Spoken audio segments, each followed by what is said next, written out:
Hello and welcome you all in youth academy. आप सभी का स्वागत है यूथ अकेडमी में। So it is a continuation of our IGNOU series of June TEE 2026. So basically in this class we will be looking upon the MPSC 003 which is basically India Democracy and Development. तो इसमें हम ज़्यादा से ज़्यादा जानने की कोशिश करेंगे कि what are the expected questions can be asked in our June 2026 examination. So it is highly based on the PYQs analysis. We took the 2 to 3 years of PYQ and analyzed it and got out the repetitive topics which basically are recurring or repetitive topics which basically worthy of having mentioned in IGNOU PYQs previous year questions. So if we talk about the what are the important areas, topics, and what are the important things which can be asked in a question with the base of the PYQs analysis, we will be looking upon on that thing. Despite of the answer writing or the answers of the particular expected question which can be asked, we will be also looking about the keywords, important thinkers. If we talk about examples, quotations, and a well structured answer, you also got to know about the value addition with a particular question and the what question is basically asking. I will teach you about the how to write an answer, a well structured answer for just like a MA student need to be right. So without wasting any time and roaming around the bush, so let's get started to our business. First, I have to mention some key areas what we all can expect in this class. ठीक है, तो देखिए, you are a MA student, right? So you have to write a well structured answer. ठीक है, उसके हिसाब से देखें जो MA स्टूडेंट का है कि इसका पेपर किस हिसाब से बेस्ड होता है। MPS है, मीन्स आप क्या है इसमें master of political science, pol science. ठीक है, तो इसमें जो आपके क्वेश्चंस होंगे उसको आप as a you have to write a UPSC pattern पे। तो मैं यूपीएससी पैटर्न पे इसलिए बात करूँ क्योंकि यूपीएससी की जो मेन आंसर राइटिंग होती है ना, very value enrich answer writing होती है। आप जस्ट कुछ भी फलाना ढिमकाना लिख के नहीं आ सकते हैं। जो क्वेश्चन का डिमांड है आप उसी को आंसर में टैकल करेंगे, और मैं वही आपको उसी पैटर्न पे बेस्ड मैं आपको ये सिखाने चाह रही हूँ कि आप एक आंसर राइटिंग करते कैसे हैं, आंसर राइटिंग आप करेंगे कैसे ऑन दैट पैटर्न बेसिकली। ठीक है, तो ये जो पैटर्न्स रिपीट होते हैं ना PYQ के बेसिस पे, पैटर्न जो रिपीटेड है, ठीक है, उन्हीं को हमने लिया है। ठीक है, उन्हीं को लिया है और उन्हीं के हिसाब से हम देख रहे हैं कि एक्सपेक्टेड क्वेश्चंस हो सकते हैं टॉप मोस्ट, और उसके हम PYQ बेस पे है, साथ ही साथ हम इसमें आंसर भी प्रोवाइड कर रहे हैं। Basically it is not a question series of expecting questions, it is question and answer series with value addition, thinkers, keywords, quotations and examples. तो इसी को मैं जो आपको बताना चाह रही हूँ, हम क्वेश्चन से स्टार्ट कर लेते हैं। पहला क्वेश्चन हमारा क्या है? पहला क्वेश्चन ही हमारा है क्रिटिकली एग्जामिन। तो क्रिटिकली बोला गया है, तो इसमें आपको स्ट्रेंथ भी बतानी पड़ेगी। इस क्वेश्चन में स्ट्रेंथ से क्या मतलब है, एंड लिमिटेशंस भी बतानी पड़ेगी। इस क्वेश्चन में जो पूछा जा रहा है उस पर आप स्ट्रेंथ पे भी चर्चा करेंगे, पॉजिटिव एस्पेक्ट, एंड उसका क्या नेगेटिव एस्पेक्ट है। ठीक है, क्रिटिकली एग्जामिन बोले ना, critically examine you have to give the holistic answer, right. साथ ही साथ इसमें आपको क्रिटिकल एनालिसिस आपको है तो आप क्रिटिकल एनालिसिस दे सकते हैं। ठीक है, क्रिटिकल एनालिसिस। ठीक है, तो इसमें बोले critically examine Gandhi's contribution to economic thinker during Indian national movement. तो बेसिकली ये पेपर ही है डेमोक्रेसी एंड डेवलपमेंट पे, तो हम डेवलपमेंट अप्रोच भी पढ़ेंगे एंड द डेमोक्रेसी पार्ट भी पढ़ेंगे। तो डेमोक्रेसी इंडियन के पर्सपेक्टिव से पढ़ रहे हैं हम, MPS 3 इंडियन के पर्सपेक्टिव से। तो we will look upon the India's historical discourses, historical backgrounds with present ideological contemporary relevance। ठीक है, तो उसी से हम क्या इंट्रोड्यूस करेंगे, गांधी की आइडियोलॉजी क्या थी with related to economic thinking.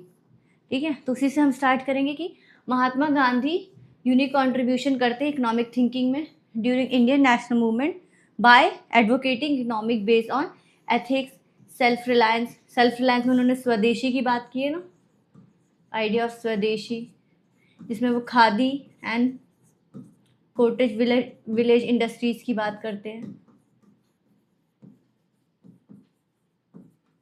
तो सेल्फ रिलायंस से आप स्वदेशी की आइडिया को कर सकते हैं। डिसेंट्रलाइजेशन में वो क्या बात करते हैं, ग्राम राज्य एंड स्वराज्य एंड ग्राम राज्य। इसी से आप राम राज्य को भी इंक्लूड कर सकते हैं, क्योंकि गांधी जी की फिलॉसफी में राम राज्य की भी बात करते हैं, जो कि बेसिकली मोरालिटी बेस्ड पॉलिटिक्स की बात करते हैं, मोरालिटी बेस्ड पॉलिटिक्स। ठीक है, इतना समझ में आ रहा है? I hope my writing is legible enough. ठीक है, social justice, of course we know that social justice harmony की बात करते हैं, पीसफुल रेजिस्टेंस की बात करते हैं, अहिंसा बात हो गई, मॉडल ऑफ ट्रस्टशिप,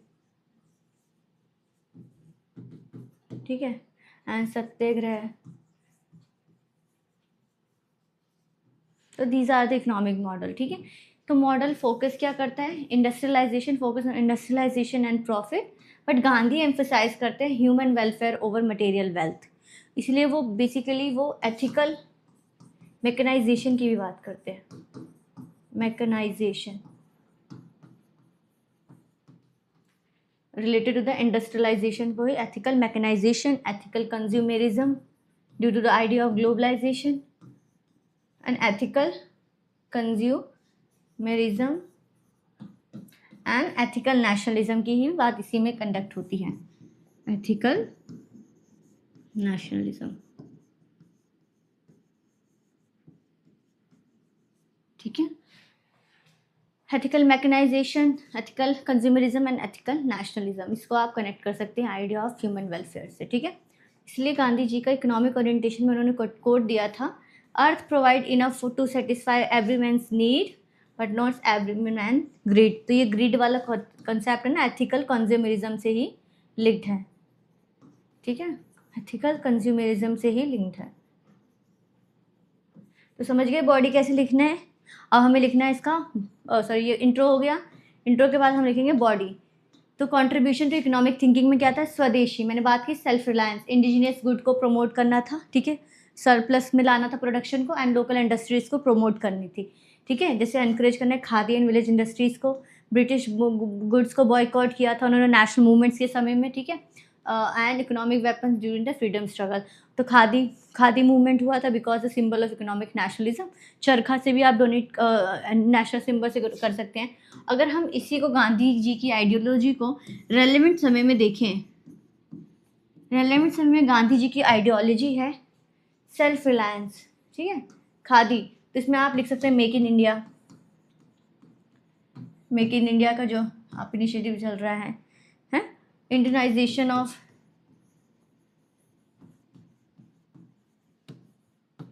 प्रोडक्शन।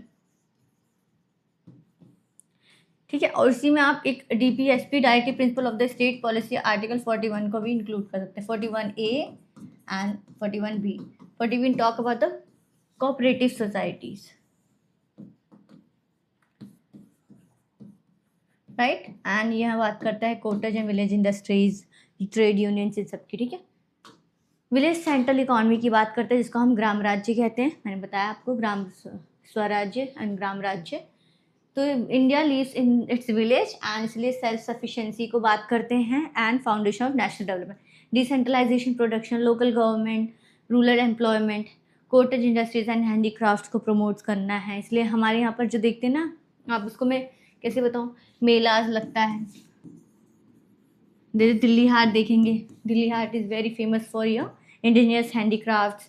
यहाँ पर हमारा जो ये सूरज कुंड का मेला लगता है, basically it is very famous for the promotion और the promotion and display of the handicrafts of the distinct Indian states and its unique antique.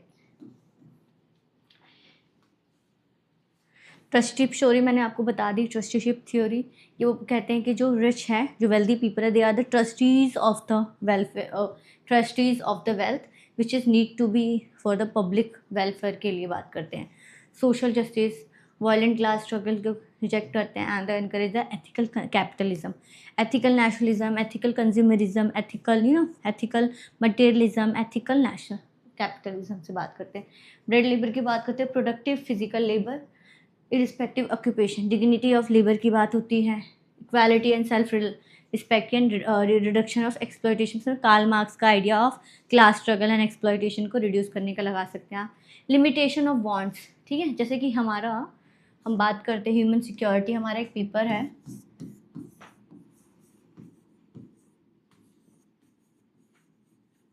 उसमें बात होती है फ्रीडम फ्रॉम फेयर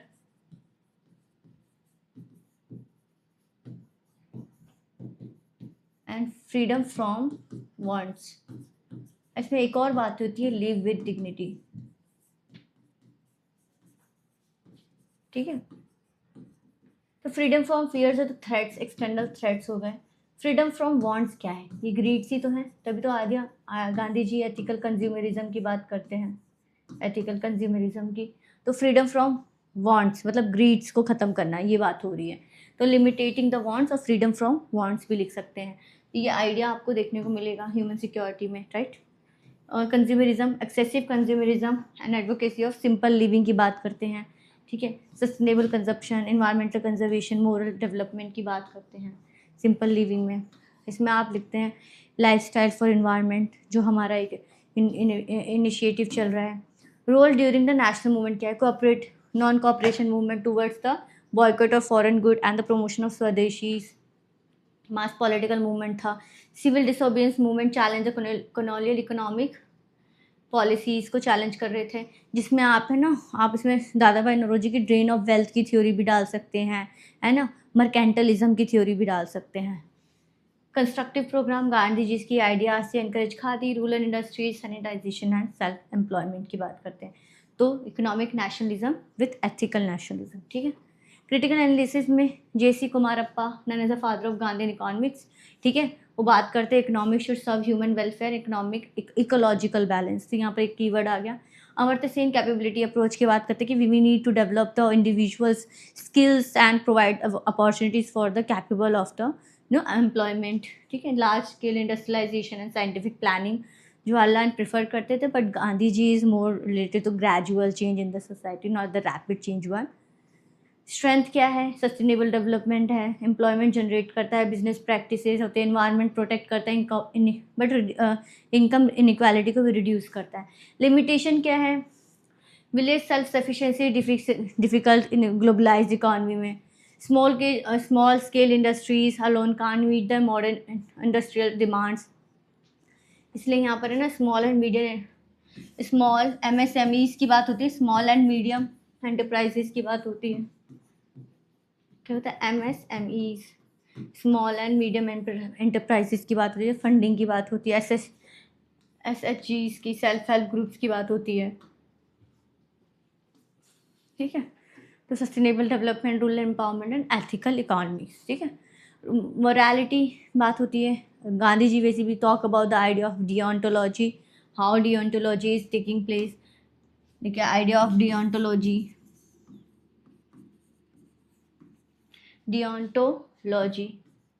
ठीक है, गांधी जी बात करते हैं। डिओंटोलॉजी का मतलब क्या है, Gandhi ji means and ends दोनों को जस्टिफाई करने की बात करते हैं, मीन जस्टिफाई द एंड्स, ठीक है। तो क्या कहते हैं, जो आप वे ले रहे हैं to meet the end result क्या है, आपका फाइनल गोल क्या है, और जो फाइनल गोल को अचीव करने के लिए आप जो तरीका अपना रहे हैं वो भी एक एथिकल होना चाहिए, मोरल बेस्ड होना चाहिए, ठीक है। इसलिए मोरल पॉलिटिक्स की बात करते हैं। पावर पॉलिटिक्स को रिजेक्ट करते हैं। Power politics advocated by the Machiavelli advocate the idea of teleology. He basically said कि फाइनल गुड्स को ही देखना चाहिए, उसके मीन्स एंड वेज जो भी आप अपनाएं, बस you have to just achieve your final result, right. Trusteeship हो गया। लिमिटेशंस देख लिया हमने। वांट्स द वैल्यू एडिशन में ये आत्मनिर्भर Bharat, make in India, khadi village industries commissions हैं। सस्टेनेबल डेवलपमेंट गोल्स हैं 8, 10, 12, self reliance, inclusive growth, responsible production and social justice. Important thinkers मैंने बता दिया, महात्मा गांधी, जे.सी. कुमारप्पा। गांधी इकोनॉमिक्स से बोलते हैं, इकोनॉमी ऑफ परमानेंस की बात करते, अमर्त्य सेन हो गए। जवाहरलाल नेहरू की प्लान इंडस्ट्रियल डेवलपमेंट, जो basically he talk about the planning commission में, उनका second and third planning commission था। First planning commission more talk about the agriculture reform, ठीक है। कर्स small is beautiful, appropriate technology की बात करते हैं। रेलिवेंट एग्जाम्पल्स देखिए, non cooperation, civil disobedience, Khadi and village industries commissions है ना, बॉयकॉट है, आत्मनिर्भर, make in India, self help groups, मैंने SSGs की बात की थी।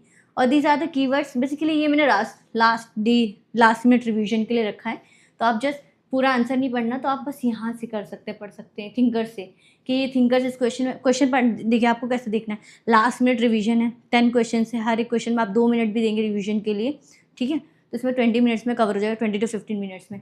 तो इसमें आपको क्या करना है, क्वेश्चन देखना है, आप देखना है क्वेश्चन में क्या क्या आप लिख सकते थे, जो कि बेसिकली फैक्चुअल इन्फॉर्मेशन होती है, मैं उसकी बात कर रही हूँ।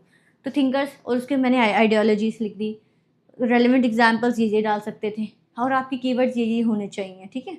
ये जब तभी आप कर पाएंगे जब आप आंसर पहले से पढ़ चुके होंगे, ठीक है।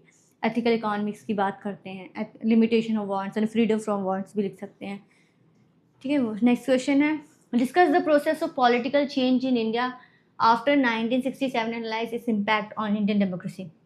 ये क्वेश्चन रिपीटेटिवली 2 बार आया था एग्जाम में, ठीक है, इसलिए it have a basically a kind of a worthiness to mention in this PPT, क्योंकि ये question December 2024 and December 2025 and 24 में रिपीटेटिव हुआ था, एंड आई थिंक जून में भी एक क्वेश्चन ऐसे ही आया था इनडायरेक्टली, ठीक है। तो इसमें बात कर रहा है कि पॉलिटिकल चेंज क्या हुआ इंडिया में आफ्टर 1967, ठीक है, प्रोसेस पूछ रहे हैं, analyse impact on Indian democracy में क्या इम्पैक्ट रहा, ठीक है। पूरा नहीं पढ़ेंगे हम, ऊपर ऊपर से देखेंगे, क्योंकि PPT आपको मेरे टेलीग्राम चैनल में मिल जाएगा, आप वहाँ से इसको दे सकते हैं। 1967 का जनरल इलेक्शन था, आपको मे बी इतना तो पता होना चाहिए कि 1970s तक तो सिंगल पार्टी सिस्टम का डोमिनेशन चल रहा था इंडियन नेशनल कांग्रेस का। फिर 1976 एंड 77 के समय में जनता पार्टी पावर में आई थी, उसके बाद से ये जो पार्टी पॉलिटिक्स स्टार्ट हुई थी। फिर 95 से कोलिएशन गवर्नमेंट स्टार्ट हो गई थी, 1990 से कोलिएशन गवर्नमेंट की बात हो रही थी। तो ये मैंने बताया आपको, ये प्रोसेस ऐसे आप बताएंगे पूरा, ठीक है। तो इसी में देखिए जनरल इलेक्शन टर्निंग पॉइंट था, क्यों था पॉलिटिक्स का। First time since independence Indian national Congress loss power in server state. 1967 से वो पहले स्टेट में हारने लगे थे, फिर 1977-78 में सेंटर में हार चुके थे, सेंट्रल लेवल में हार चुके थे, जो रिप्लेस करके जनता पार्टी आई थी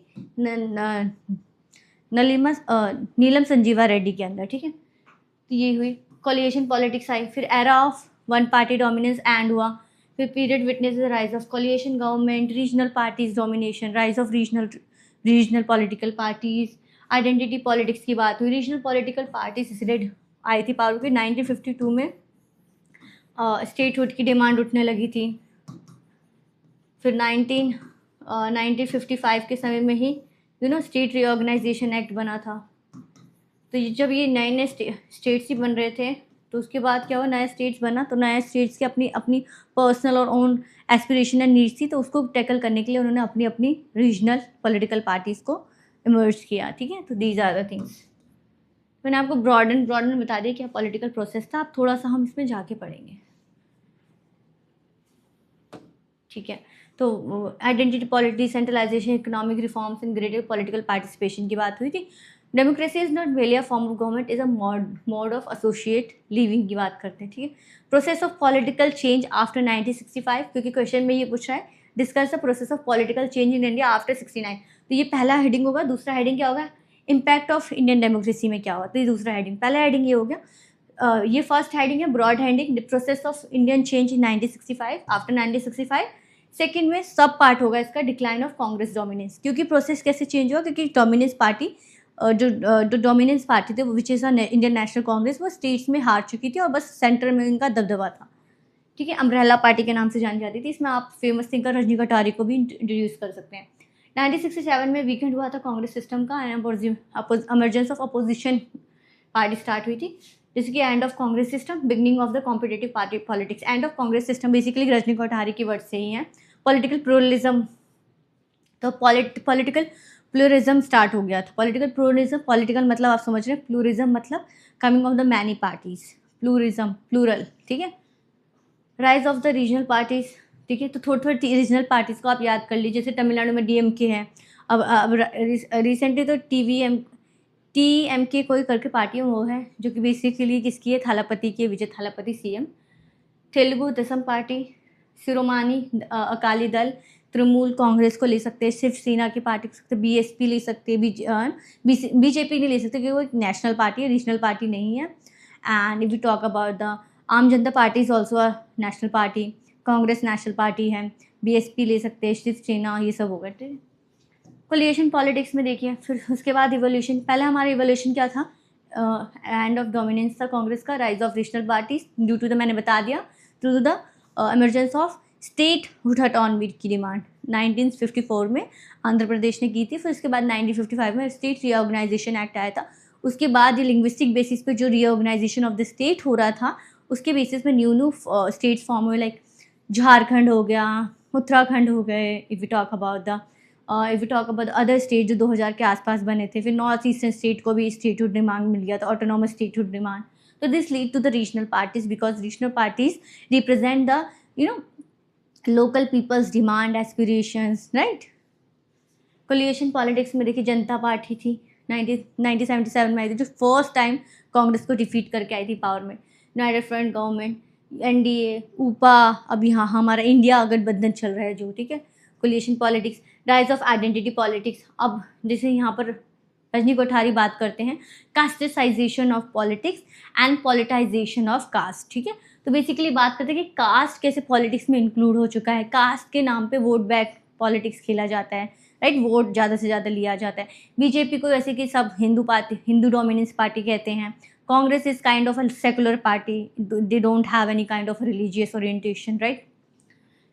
तो जैसे कि मंडल कमीशन आए थे 1990s में, दलित एंड ओबीसीज का मोबिलाइजेशन हुआ था। हम उसी के बाद बहुजन समाज पार्टी अंदर काशीराम जी बने थे, काशीराम जी के अंदर, ठीक है।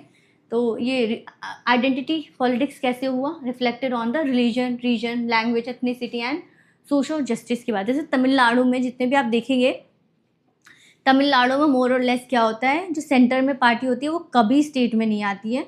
तमिलनाडु, केरला, अपनी इनकी एक पार्टी, खुद की रीजनल पार्टी चलती है जो कि based on their identity politics पे होता है। इकोनॉमिक लिबरलाइजेशन की बात करेंगे, जैसे कि न्यू इकोनॉमिक पॉलिसी 1990s में आई थी, liberalisation, globalisation, privatisation, liberalisation, capitalism, these are the ideologies adopted during the 1990s। उस समय जो जो उस समय एक्सटर्नल मिनिस्टर थे, finance minister doctor Manmohan Singh थे, right. Economic reform introduce diseases, globalisation, minimum state intervention in market and society, a democratic decentralization through the idea of 73rd and 74th Constitution Amendment Act, through the Panchayati Raj institutions, municipal corporations की बात की थी, urban local bodies में भी बात हुई, reservation of womens and marginalized communities, local government, grassroot democracy की बात करते on the line of Gandhi ideology. इसमें आप डीपीएसपीज बता सकते हैं, DPSP article 40 talk about the decentralization of power. Impact of, अब नेक्स्ट आया इम्पैक्ट क्या है इंडियन डेमोक्रेसी पे। तो पॉजिटिव इम्पैक्ट, क्योंकि impact have two dimension, positive and negative. तो पॉजिटिव में क्या करेंगे, मल्टी पार्टी डोमिनेंस को स्ट्रेंथन किया गया, कंपटीशन, इलेक्ट्रल अकाउंटेबिलिटी को इंक्रीज किया गया, क्योंकि जब अपोजिशन पार्टी आती है, opposition party basically scrutinize the bills of the ruling party, and basically it tell the people that, it tell the citizen, inform the citizen that they are not that good enough for implementing that bill। तो इसमें आप क्या कर सकते हैं, David Easton का input output model भी use कर सकते हैं, राइट। डेविड ईस्टन के बारे में तो बीए में सब में पढ़ा होगा।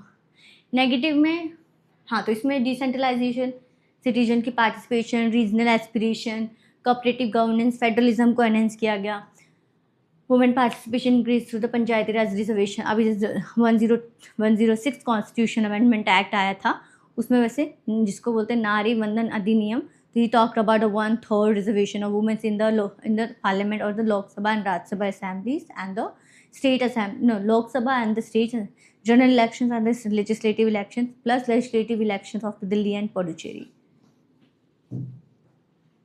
तो instability due to coalition government, instability आ गई थी। Caste based politics, communal politics की बात हो रही थी। डिफेक्शंस एंड अपॉर्चुनिटी के लाइन से, डिफेक्शन, पार्टी डिफेक्शन है ना। डिफेक्शन बेसिकली आपको डिफेक्शन का आइडिया है ना, वो कोलिएशन गवर्नमेंट से ही डिफेक्शन था। डिफेक्शन का मतलब क्या होता है, जब एक पार्टी का मेंबर अपनी पार्टी को छोड़ के दूसरी पार्टी में मर्ज हो जाता है।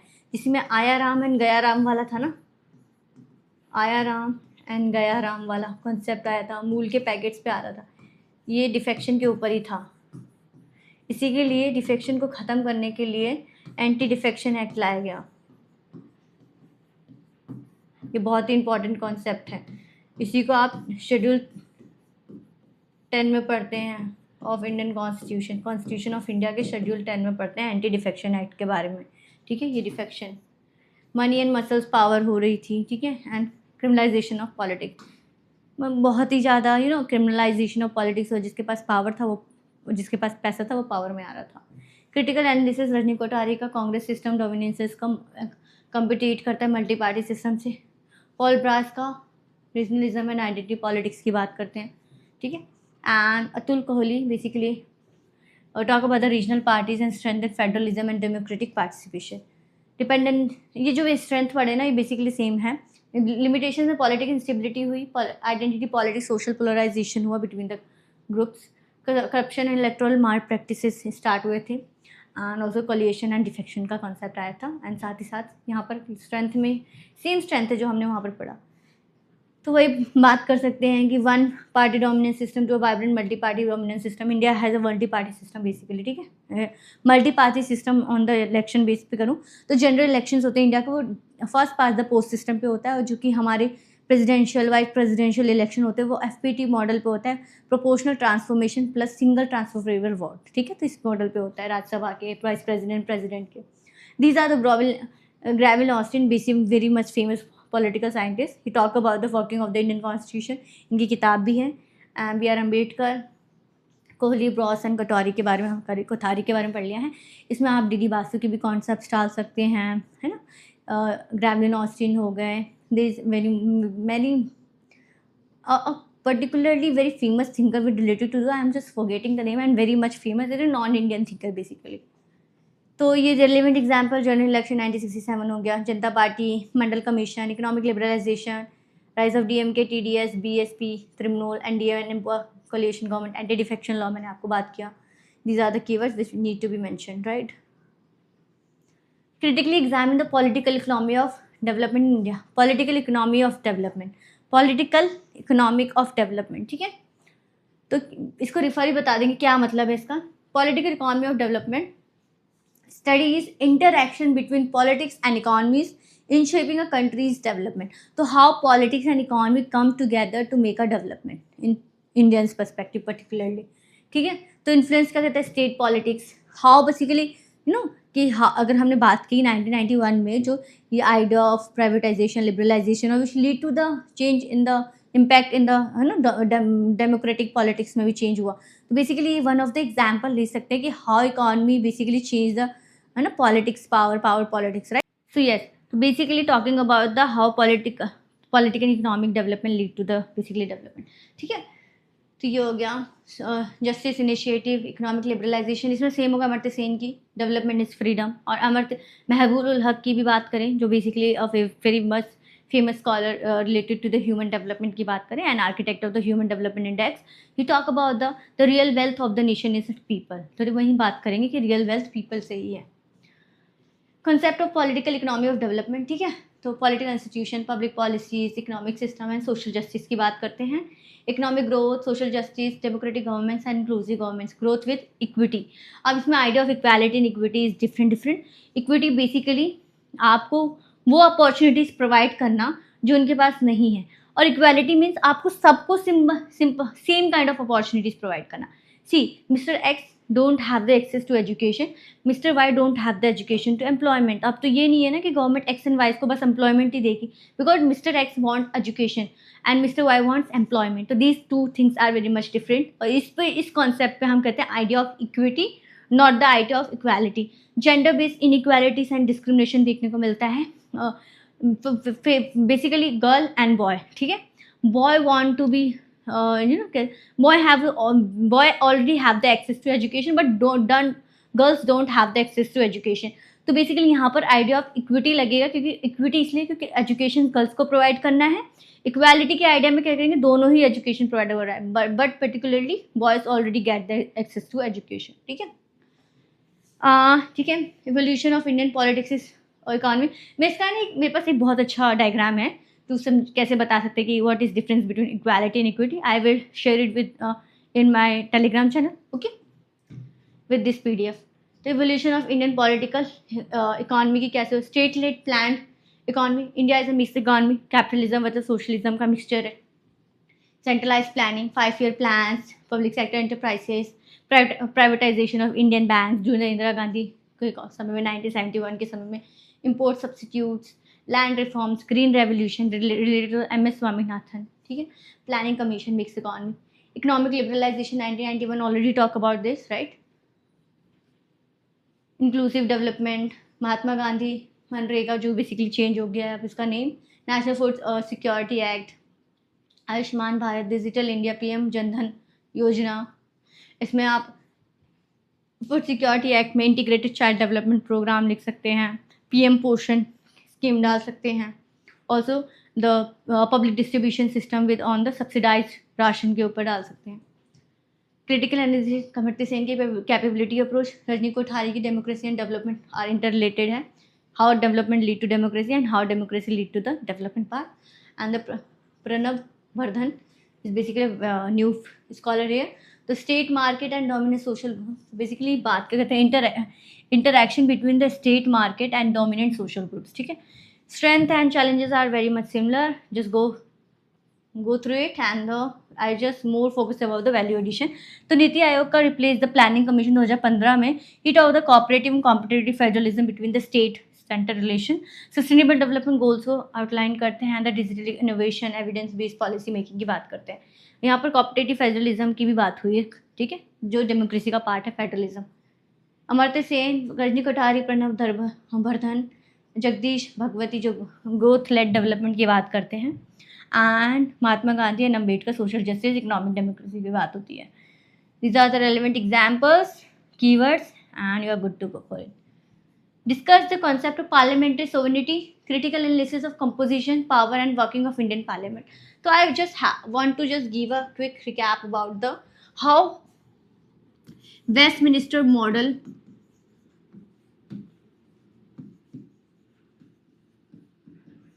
model of parliamentary democracy, parliamentary system is different from the Indian model of parliamentary system. ठीक है. तो बेसिकली पार्लियामेंट्री सिस्टम क्या होता है. पार्लियामेंट्री सिस्टम को इंडियन पर्सपेक्टिव से बात करें तो इसमें बात हो जाती है executive. Very much famous line बताने जा रही हूँ आपको. ये इतना ऐसा लाइन है जो आपके पार्लियामेंट्री सिस्टम को पूरा का पूरा डिफाइन कर देगा बस through this one single line. Executive is responsible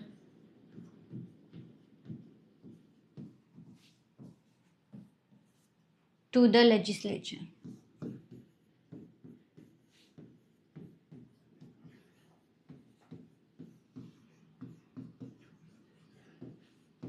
Executive is responsible to the legislature. These are the backbones of the parliamentary democracy or parliamentary system. These are the backbones of parliamentary democracy and parliamentary system. Executive से मतलब तो आप समझ रहे हैं government कौन, PM and council of ministers ये बनाती है हमारी गवर्नमेंट जो कि बनती है एग्जीक्यूटिव. लेजिस्लेचर कौन होता है. Legislature is basically parliament. Whole parliament is legislature including the ministers. Legislature become through the ministers and members.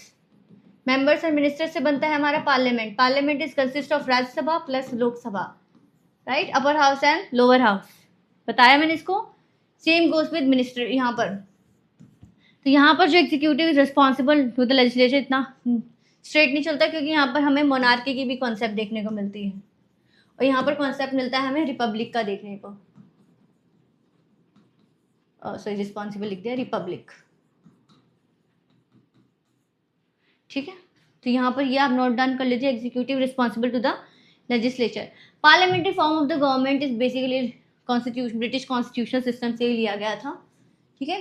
यहाँ देखिए British constitution system constitution supremacy की बात करता है.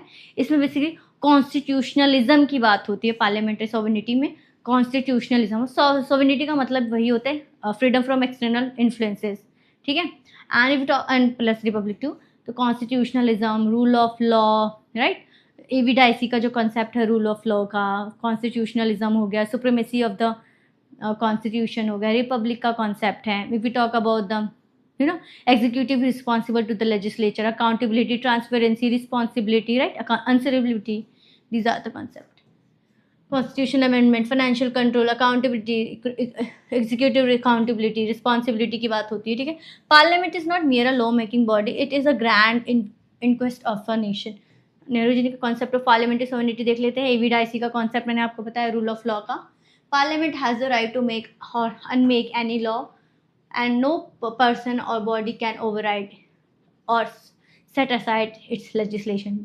तो यहाँ पर जुडिशियल रिव्यू का भी कॉन्सेप्ट होता है. जुडिशियल रिव्यू जो impliedly under article 12 and explicitly under article 32 में दिया गया for the supreme court, and under article 226 में फॉर द हाई कोर्ट के लिए पावर ऑफ जुडिशियल रिव्यू का कॉन्सेप्ट है.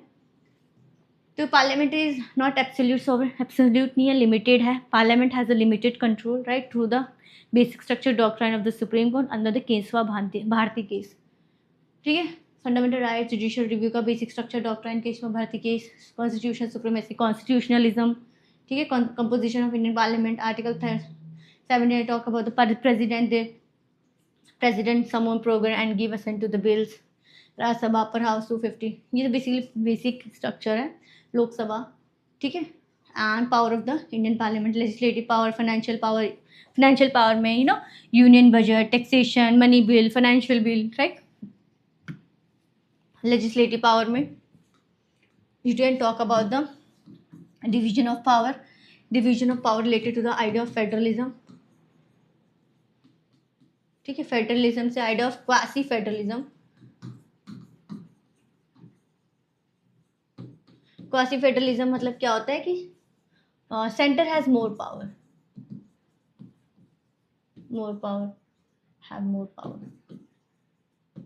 ठीक है. थ्रू बात करते कैसे, सेंट्रल लिस्ट होता है ना, state list, concurrent list and residuary list. ये कहाँ पर मेंशन है हमारा, शेड्यूल 7 में इंडियन कॉन्स्टिट्यूशन में. ठीक है. तो फेडरलिज्म है division of power between the centre, state and local government. Grass root level of democracy और लोकल गवर्नमेंट की बात कर सकते हैं. यहाँ है डिवीजन ऑफ पावर. ठीक है. फाइनेंशियल हो गया, executive power, collective responsibility. Council of minister is collectively responsible to the executive. और Lok Sabha is the executive, responsible to the legislature. So Lok Sabha is the legislature. I already talked about why it is a legislature, because it has both ministers and members. ठीक है. Private members की भी बात होती है. तो इसमें मैं आपको बताई थी डिवीजन ऑफ पावर बात के लिए, separation of power between whom, between judiciary, legislature and executive. So it interpreted the law, basically make the law, and it basically implement the law. तो executive is kind of the bureaucracy. Example बताइए bureaucracy. ठीक है. तो ये है हमारा separation of power. ठीक. आप एग्जीक्यूटिव कंट्रोल कैसे रख सकते हैं, क्वेश्चन आ 0 एरो, confidence motion, adjustment sine die की भी बात होती है. कॉन्स्टिट्यूशनल पावर आर्टिकल 368 होता है, कॉन्स्टिट्यूशन का अमेंडमेंट पावर होता है. इलेक्टोरल एंड जुडिशियल पावर है, इसमें इमरजेंसी आर्टिकल्स भी दिए हुए हैं. President, vice president, legislative accountability, working of the Indian constitution में debate issues, passage of legislation, scrutinise government, deliberation discussion की बात होती है. पार्लियामेंट्री कम्युनिटीज़ की बात होती है. रिप्रेजेंटेटिव एग्जाम्पल में आप गुड एंड सर्विसेज टैक्सेस जो बेसिकली 2016 में इंट्रोड्यूस किया था, राइट टू इन्फॉर्मेशन एक्ट, जिससे आता कॉपरेटिव फेडरलिज्म का ideology. NITI Aayog also talk about the cooperative federalism. ठीक है. Constitution not parliament is supreme. ठीक है. Constitutionalism, supremacy of the constitution. F C Dicey, Ambedkar की बात, केशवानंद भारती केस हो गया, structure of basic structure doctrine हो गया, ग्रेवलिन ऑस्टिन का आइडिया ऑफ सीमलेस वेब की बात हो गई. Strength and weakness you can just go for it, and value addition में ऑलमोस्ट सेम. ठीक है. These are the thinkers. Subhash C Kashyap, very much famous political scientist. Indian parliament and parliamentary procedures की बात करते हैं.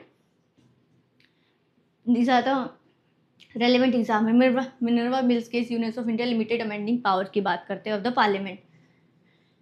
ये हमने ऑलरेडी बात कर ली है।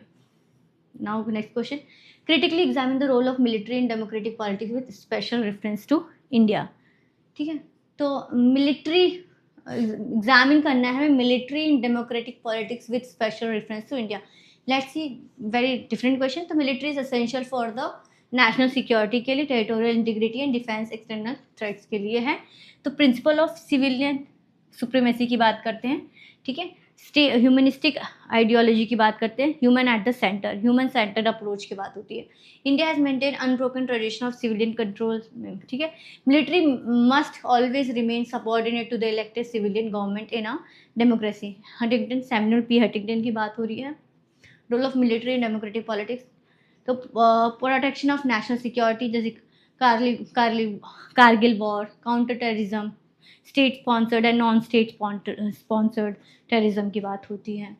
Border security along with line of actual control. With the internal security की बात करें, Naxalism, left with extremism, insurgencies, north east insurgencies, Jammu and Kashmir insurgencies are the examples of it. Upholding civilian supremacy, तो president, parliament and council of ministers democratic system बनाते हैं। President commander of supreme commander of arm forces होते हैं। Defence policy formulated by civilian government, basically representatives के through बनता है। हम financial legislative oversight भी देखने को मिलता है।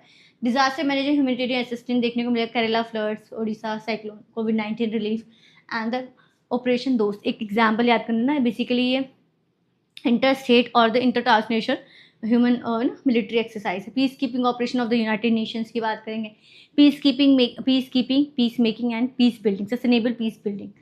ठीक है, these are the example. National building की बात करेंगे, board road organisation, medical rescue missions, north east India and Jammu and Kashmir में civic action plans, military and democracy in India, Pakistan, Bangladesh, historical and Myanmar. जैसे इंडिया की है ना नेबर्स फर्स्ट पॉलिसी है, तो वही बात होती है कि military and democracy civilian supremacy को स्ट्रेंथन करना है। P180 soldier and the state, professionalism and objective civilian control. Maury Janowitz emphasizes the military should remain closely integrated with the democratic society while respecting civilian authority. Paul Brass democratic institution and constitutional framework की बात करते हैं, strength and weakness you just see for it. इसमें हम बात करते हैं value addition में, चीफ ऑफ डिफेंस स्टाफ होते हैं CDS ऑफिसर्स, तो बेसिकली अभी 2024 में चेंज हुए हैं। पहले से ये department of military affairs, civilian supremacy, these are the exam thinkers, related concepts, relevant examples and these are the keywords. Next question, discuss the salient feature of Indian federalism, critically evaluate centre state relations. वही cooperative and competitive federalism का ही concept चलेगा। Federal system है, union state, और already मैंने आपको बता दिया, state list, concurrent list, central list, union list and the residuary powers of the centre and state, division of power, separation of power, constitutionalism, republic, concept of republic, sovereignty, I already talk about it, concept rule of law, AV dicey का concept। ठीक है, तो dual polity है। Dual polity कैसे, union and state के बीच में है। ठीक है, इंडियन फेडरलिज्म में क्वासी फेडरलिज्म है basically. Constitution division of power है, दीज आर द, जो अंडर आर्टिकल 7 शेड्यूल में है। Article 246 govern the distribution legislative power, division of power का कॉन्सेप्ट आ रहा है। Return and supreme constitution, constitutional supremacy है। इंडिपेंडेंट जुडिशरी है, सुप्रीम कोर्ट गार्डियन कॉन्स्टिट्यूशन होता है। ठीक है, SR Bommai versus unions of India, article 365 judicial review देख सकते हैं। Bicameral legislature, Rajya Sabha, union council of state and the interest करते हैं स्टेट्स, जैसे कि स्टेट्स के जो रीजनल इंटरेस्ट होते हैं उनको सेंटर में चैनलाइज करते हैं। स्ट्रॉन्ग सेंटर होता है through the idea of quasi federalism, ये कनाडियन के कॉन्स्टिट्यूशन से लिया गया है। सेंटर स्टेट रिलेशंस की बात करें लेजिस्लेटिव पावर में, these state list and concurrent list have a common feature. Administrative relations में inter state council, zonal council, NITI Aayog, all India services, IAS IPS officers होते हैं जो। फाइनेंशियल रिलेशंस, फाइनेंस कमीशन, मैंने इसमें बेसिकली सब बता दिया जो कि आपको एक आंसर में लिखना है। Good and service taxes, fiscal federalism, K C Wheare talk about the quasi federal, Granville Austin talk about the cooperative federalism, Sarkaria commission, Punchhi commission, Rajamannar commission all talk about the federalism, state power, state centre state cooperation, standing and limiting the misuse of Article 365. ठीक है, these are the shaping limitation and this is the conclusion. Already talk about the recent examples. These are the DD Basu talk about the constitutional federalism, Sarkaria commission है ना, Rajamannar commission, पंची commission, ठीक है, and ARC की second report भी डाल सकते हैं इसमें आप, ठीक है, ये हो गया. Critically analyse the politics of identity India with reference to the caste, religion, language, ethnicity. तो ये जब रीजनल पॉलिटिक्स की बात होती है कि emergence of regional politics and the identity politics basically, तो आइडेंटिटी पॉलिटिक्स पे ये लॉन्ग क्वेश्चन बन गया है कि critically analyse the politics of identity. तो identity politics in India with reference to the caste, religion, language and ethnicity. तो इसमें आप रीजनल पॉलिटिकल पार्टी का, emergence of regional political parties, evolutions क्या रहे उसके. पहले ने सिंगल पार्टी डोमिनेंस था, कांग्रेस, जो कि एंड ऑफ कांग्रेस सिस्टम हुआ. फिर उसके बाद मल्टी पार्टी डोमिनेंस सिस्टम आया. फिर उसके बाद कोलिएशन गवर्नमेंट आई. फिर मल्टी पार्टी डोमिनेंस सिस्टम में आपको रीजनल पार्टी का इमरजेंस देखने को मिला. उसके साथ identity politics, casteisation of politics and politicisation of caste, criminalisation of politics, corruption and this lead to the right concept of identity politics, recognition, representation, equality and protection of rights. ठीक है, dimension क्या है, cast dimension बात करेंगे, जैसे कि Mandal commission के emergency, OBC reservation, SC reservation पे भी बात हुई, reservation policy, social justice, rise of caste based political parties जैसे Bahujan Samaj Party and Mandal commission implementation. Religious politics में आप बात करेंगे, influence of how religion influence of electoral politics and voting behaviour. ठीक है, सेकुलरिज्म एंड कम्युनलिज्म डिबेट होता है, religious identity in election, protection of minority rights, Shah Bano case and union UCC, ये आप UCC का कॉन्सेप्ट, ठीक है. तो जो आइडिया ऑफ UCC है ये आपको DPSP के आर्टिकल 44 में मिलेगा, यूनिफॉर्म सिविल कोड. ठीक है, लैंग्वेज पॉलिटिक्स में लिंग्विस्टिक क्रिएशन ऑफ स्टेट बना था जो, ठीक है, जिसके थ्रू बना था स्टेट रीऑर्गेनाइजेशन एक्ट,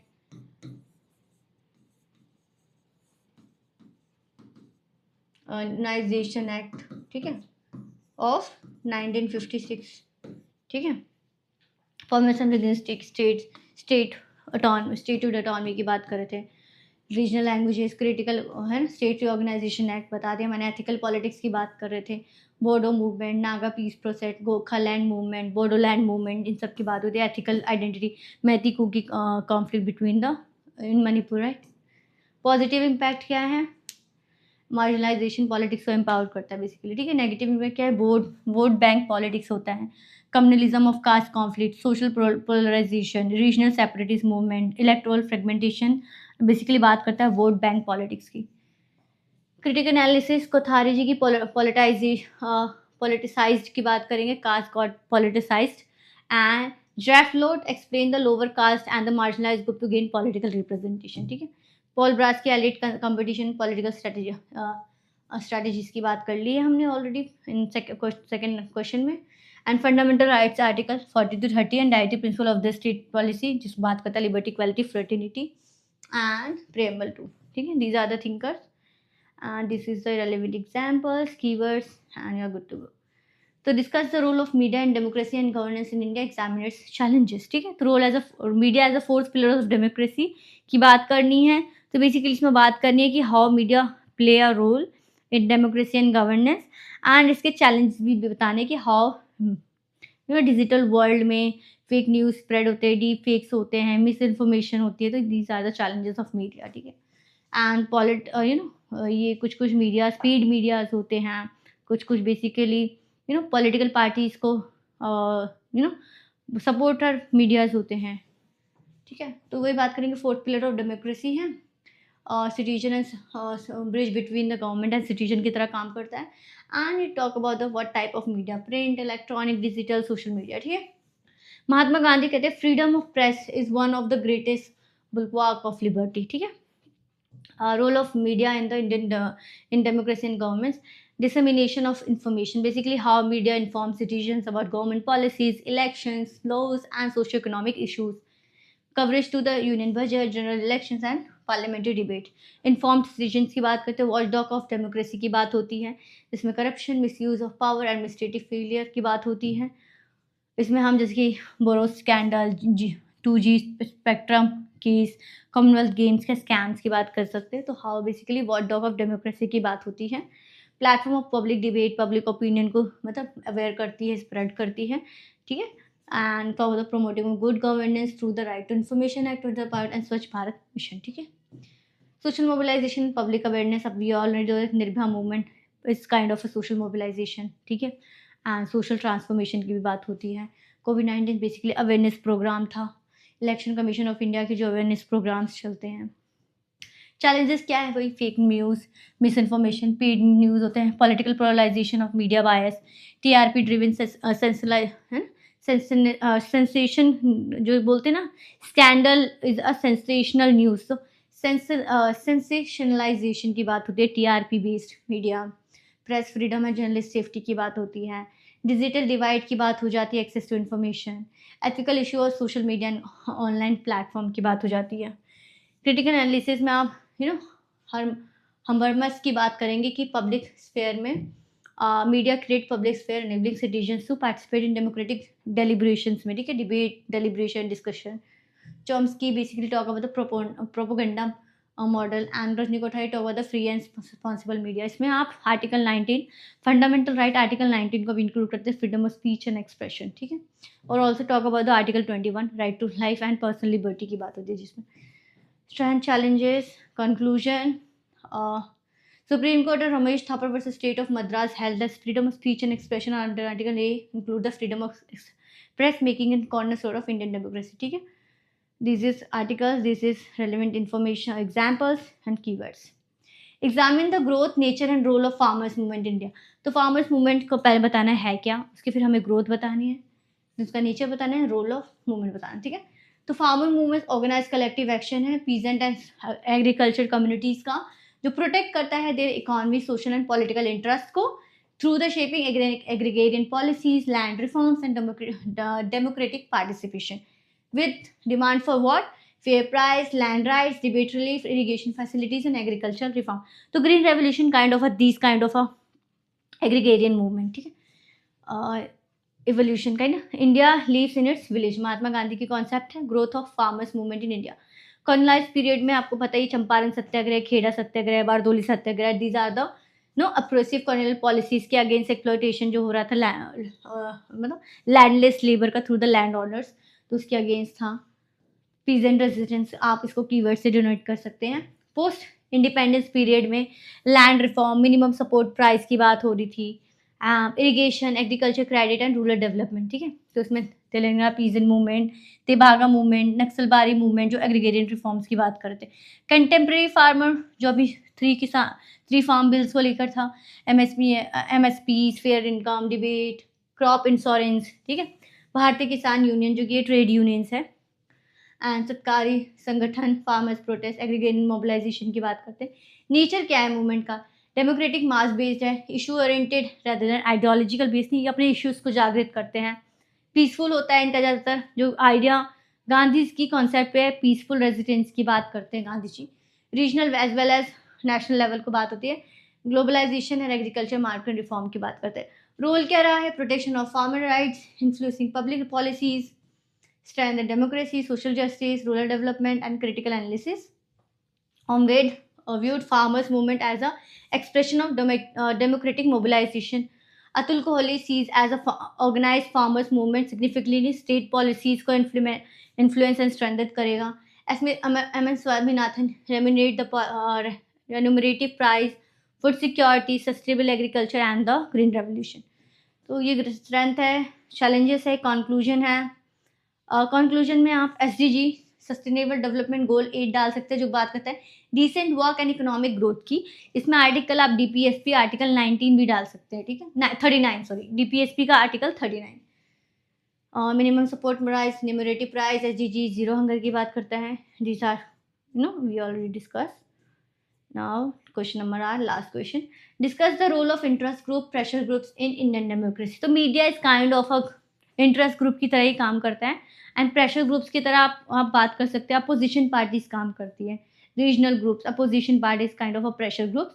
और also talk about the civil societies, institutions, community society, trade unions kind of work as a NGOs, work as a pressure groups.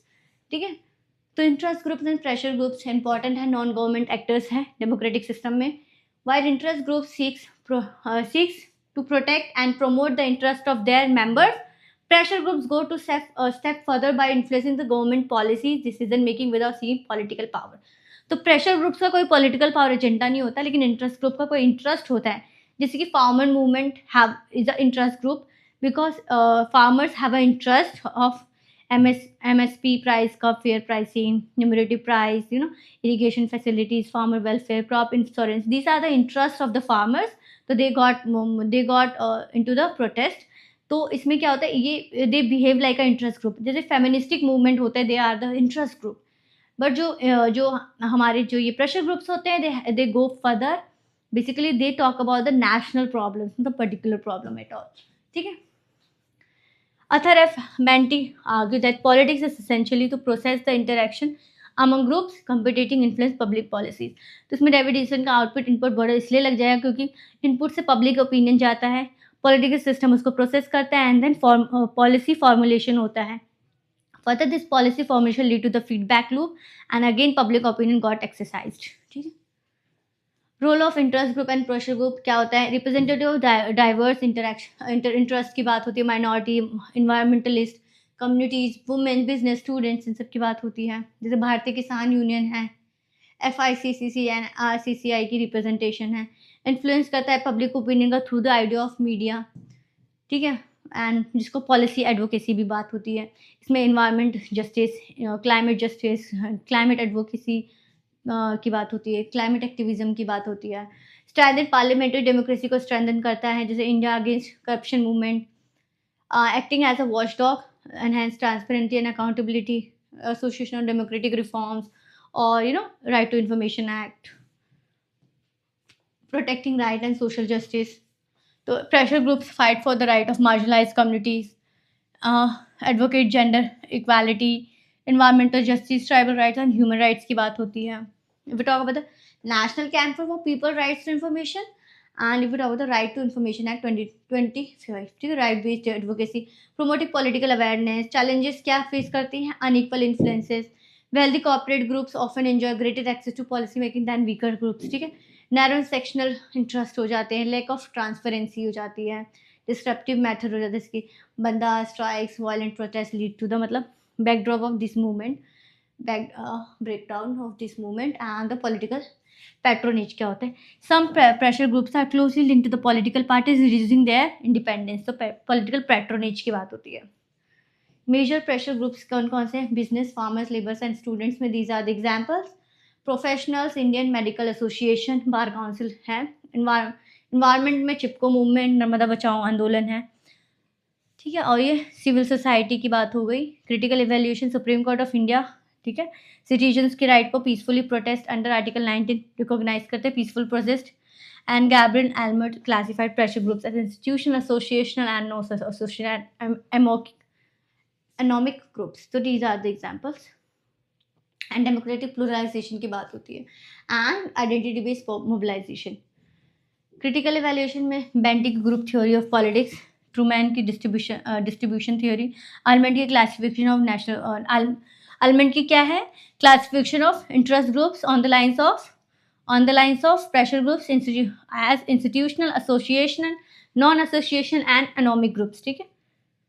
And if talk about yes thinkers वाली line कहाँ है हमारी. ठीक है. ढैल की pluralistic democracy की बात होती है. These are the example. Interest articulation, policy advocacy, participatory democracy, civil society, lobbying, accountability, pressure groups, democratic pluralization. And best conclusion की लाइन में मैंने ये डाल दिया. A vibrant democracy is not sustained by the election alone, but by active, responsible participation of organized groups that continuously engaging with the state to shape public policies in the public interest. So with this line as a vibrant conclusion, I am ending this class of MPS 003 India Democracy and Development. So basically in this class, I already talk about lots of things, many more thinkers, ideologies, keywords. This is basically important and well driven for this exams only, right? So thank you everyone for watching this session. Stay tuned for our next IGNOU series. Thank you everyone.